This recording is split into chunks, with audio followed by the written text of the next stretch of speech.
अंतरराष्ट्रीय भाषा है, बिल्कुल नहीं। दुनिया में 200 देश है, मात्र 14 देशों में अंग्रेजी चलती है, बाकी कहीं अंग्रेजी नहीं। और वो 14 देश वो है जो अंग्रेजों के गुलाम थे। ऑस्ट्रेलिया, न्यूजीलैंड, कनाडा, अमेरिका, फिर ब्रिटेन, फिर स्कॉटलैंड, फिर आयरलैंड, फिर भारत, फिर पाकिस्तान, फिर बांग्लादेश। इन्हीं देशों में अंग्रेजी है क्योंकि ये गुलाम थे अंग्रेजों के, बाकी कहीं नहीं है। फ्रांस में फ्रेंच है, जर्मनी में जर्मन है, रूस में रशियन है, जापान में जापानीज है, चीन में चाइनीज है, डेनमार्क में डेनिश है, नीदरलैंड में डच है। सब देशों की अपनी भाषाएं। कोई देश अंग्रेजी में काम नहीं करता, बात भी नहीं करता। और इन सब देशों के लोगों से जब मैं बात करता हूं, कहता हूं तुम अंग्रेजी क्यों नहीं सीखते? उन्होंने कहा क्यों सीखना, मूर्खों की भाषा है। और अंग्रेजी की मूर्खाई हमें समझ में आती है, फिर भी हम उसको चिपक के पकड़ के रखे। दुनिया में किसी भी भाषा में इतनी मूर्खता नहीं है जितनी अंग्रेजी में। PUT put, BUT boot, BUT but, PUT पट, सीयूटी कट है, बीयूटी बट है, तो पीयूटी पट होना चाहिए कि नहीं? और अगर पीयूटी पुट है तो बीयूटी बुट, सीयूटी कुट होना चाहिए। कुछ और छोरी नहीं है, इतनी मूर्खता की भाषा। अंग्रेजी की मूर्खाई क्या है? एक जगह CH होता है का, और एक जगह CH होता है चा। अंग्रेजी का एक शब्द है केमिस्ट्री, CHEMISTRY, केमिस्ट्री, ठीक है? तो चोपड़ा, CHOPARA, चोपड़ा, तो यहां कोपड़ा होना चाहिए।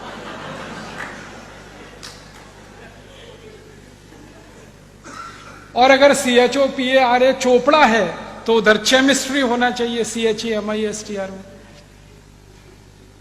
और जब भी अंग्रेजी के लोगों से बात करो ये क्या चक्कर है, वो कहते पता नहीं, अब है तो हम कर रहे हैं। मूर्खों की भाषा ऐसी होती है। अंग्रेजी जो है ना, बहुत बहुत बहुत बहुत रद्दी भाषा है। इसके पास शब्द नहीं है अपने। 5वीं शताब्दी में तो ये भाषा बनी है। आपको मालूम है अंग्रेजी का इतिहास मुश्किल से 1000, 1200, 1500 साल पुराना। 5वीं शताब्दी के पहले तो अंग्रेजी ही नहीं थी। पूरे इंग्लैंड और स्कॉटलैंड और उसमें लैटिन चलती थी। अंग्रेजी उसमें से उधार लेके कुछ शब्दों से शुरू हुई। फ्रेंच से उधार लिया, जर्मन से लिया, लैटिन से लिया, इससे लिया, कुछ हिंदी से लिया, खिचड़ी बना दिया उन्होंने। शब्द नहीं है उनके पास। इतनी गरीब भाषा है ये, जो दुनिया में कहीं नहीं है। इनके पास ले दे के एक ही शब्द है, अंकल। काका, मामा, मौसा, फूफा, काका का काका, मामा का मामा, मौसा का मौसा, सब एक ही है, अंकल। शब्द ही नहीं। और ले दे के एक शब्द है आंटी। काकी भी है, मामी भी है, मौसी भी है, सब आंटी। ये भारत में तो नहीं होता।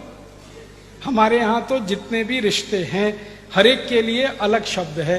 इनके पास शब्द ही नहीं। और ऐसी मूर्खता के शब्द हैं, समझ में नहीं आते। फादर इन लॉ,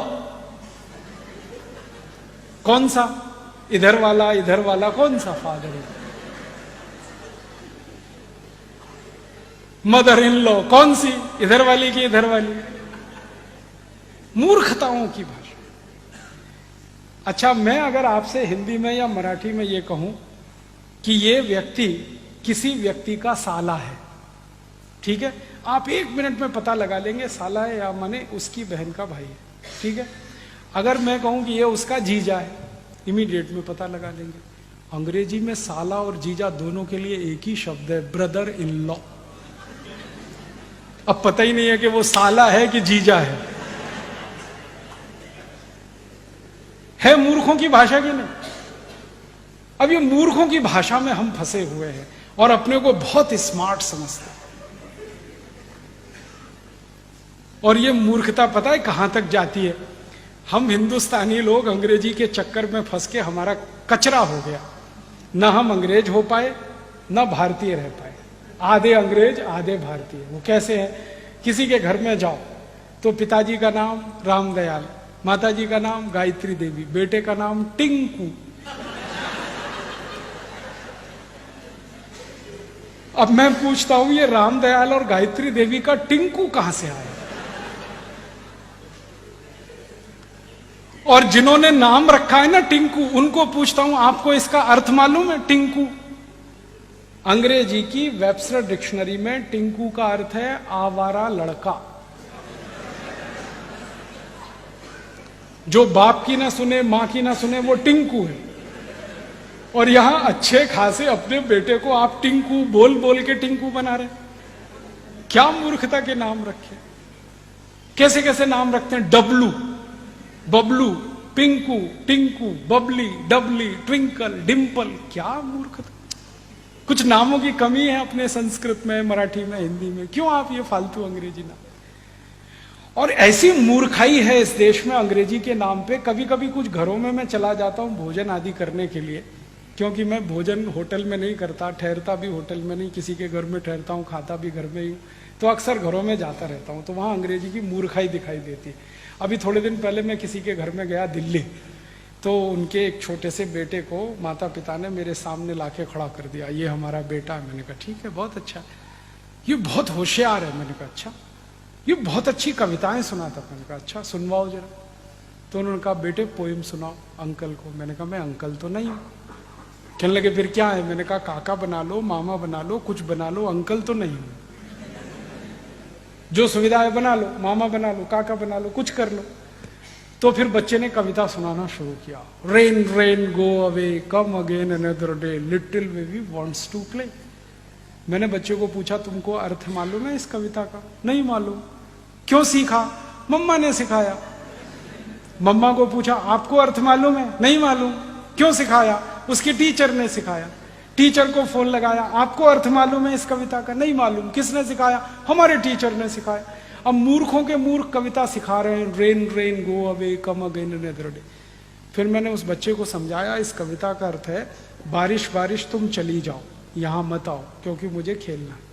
अब भारत के बच्चे ये कविताएं गाएं, बारिश बारिश तुम चली जाओ यहां मत आओ, और करोड़ों बच्चे ये कविताएं गाएं, भगवान ने सुन ली तो।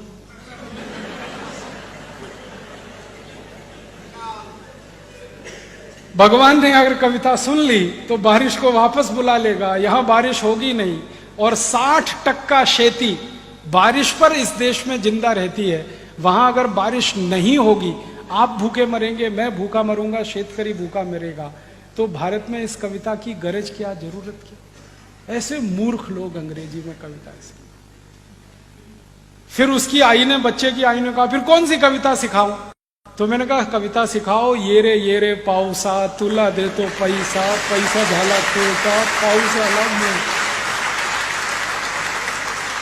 ये कविता सिखाओ, क्योंकि ये कविता भारत की आत्मा है। आत्मा क्यों है। जिस देश में 60% खेती पाउस आधारित है, उस देश में पाउस को बुलाने की ही कविता हो सकती है, भगाने की कैसे हो सकती है।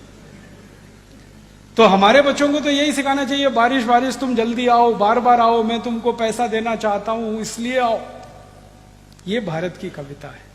अंग्रेजों की कविता रेन रेन गो अवे। कविता भी जो होती है ना, वो अपनी जरूरत, अपनी संस्कृति, अपनी सभ्यता, अपनी परंपरा से निकलती है। अंग्रेजों की संस्कृति, अंग्रेजों की सभ्यता, उनकी परंपरा हमसे बिल्कुल अलग है। इंग्लैंड में बारिश कभी भी आती है, यूरोप में बारिश कभी भी आती है। वहां के बच्चे शाम को बाहर खेल नहीं सकते, कभी भी मौसम खराब हो जाता है, इसलिए वो कविता गाते हैं रेन रेन गो अवे। हमारे यहाँ तो बारिश साल में सिर्फ 3 महीने आती है और उसका दिन फिक्स है, इस दिन से लेकर इस दिन तक। तो हम कैसे गा सकते हैं रेन रेन गो अवे। और बारिश का समय जब निश्चित है और बारिश पर पूरे देश की अर्थव्यवस्था निश्चित है, तभी इस देश में बारिश आधारित बहुत सारे साहित्य लिखे गए हैं, बहुत सारी किताबें लिखी गई हैं। हमारे देश में महाकवि कालिदास ने जो मेघों का वर्णन किया है, और उसमें से जो उस उत्साह उत्पन्न होता है सुनकर, बोलकर, वो हमारी संस्कृति का हिस्सा है, क्योंकि जरूरत है हमारी। महाकवि कालिदास इंग्लैंड में नहीं हो सकते, जो मेघों का इतना सुंदर वर्णन कर सकते हैं, वो जरूरत है हमारी। तो हम तो हमारी जरूरत सभ्यता, संस्कृति, परंपरा में से लेंगे। अंग्रेजों की सभ्यता, संस्कृति, परंपरा से हमारी जरूरत पूरी नहीं। तो इस अंग्रेजियत को छोड़िए, आप भाषा को छोड़िए। अंग्रेजों को आपने छोड़ दिया, इस भाषा को क्यों पकड़ के रखा है। अपनी जिंदगी से निकालिए इसको।